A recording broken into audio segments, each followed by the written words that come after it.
What's up, YouTube? Tag All Star here. We finally hit 556 subscribers, but unfortunately about 99% of you have not subscribed to the channel. So if you're into car content, drifting, or anything like that, make sure you subscribe and put post notifications on.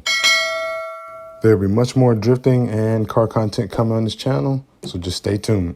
What's up, YouTube? So it's been a hot minute since I've actually done any videos on my Lexus, mostly because it's been down, and I was trying to turbo it, but I decided that I'm not going to turbo it. I'm just going to drive the car and drift it the way it is, just so I can become a better driver instead of worrying about, the car running and turbo issues. So, say about the past week or so, I've been trying to get the car to run. It's had a fuel issue. Basically, when I put the engine back in the car, I didn't bolt down the banjo bolt that puts the fuel rail on top of the, put the fuel line on top of the fuel rail to actually give the car enough fuel. It was actually leaking, and just from it leaking just a little bit, it kept the car from running. It actually started. So yesterday, we ended up getting it to actually run where it actually stay alive. Now all I gotta do now is just button everything up. And I just got the turbo manifold and the turbo finally off the car, because I pretty much impacted the bolts on there and couldn't get it off with a wrench. Here it is. There's a turbo manifold. There's like a log style. And both of the turbo like towards the bottom, so this is basically where the turbo was sitting at. I finally got it off. I had to use the impact to get the bolts off of it because I had super tightened them. I couldn't really get my arm in there to get them off. So got that off. I'm gonna be putting the headers back on it. And another thing that I didn't realize, because this motor actually came out of a IS300, is that the water necks, or radiator, what do you want to call that? This is a little bit different. It's like longer, I think. No, it's a little bit shorter because the IS300 is a bigger car. It probably has like a slightly bigger radiator maybe. So I used like this little bendable hose to go there.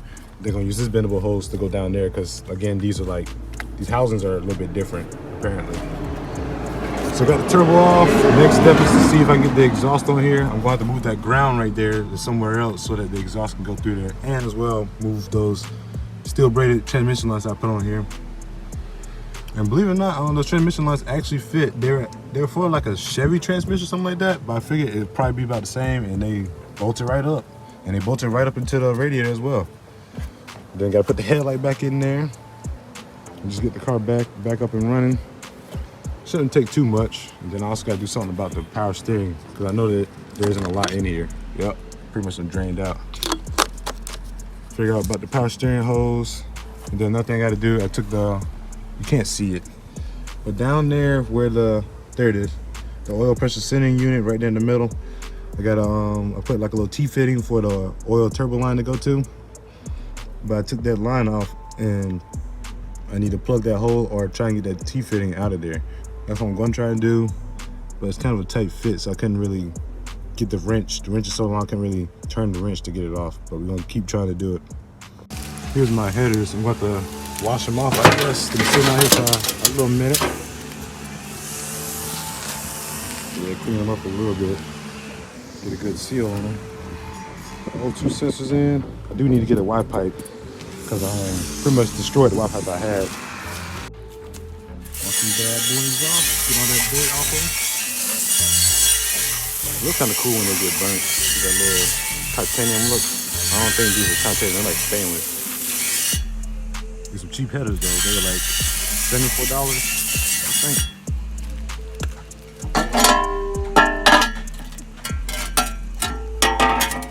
They don't really sound all that great to me, in my opinion.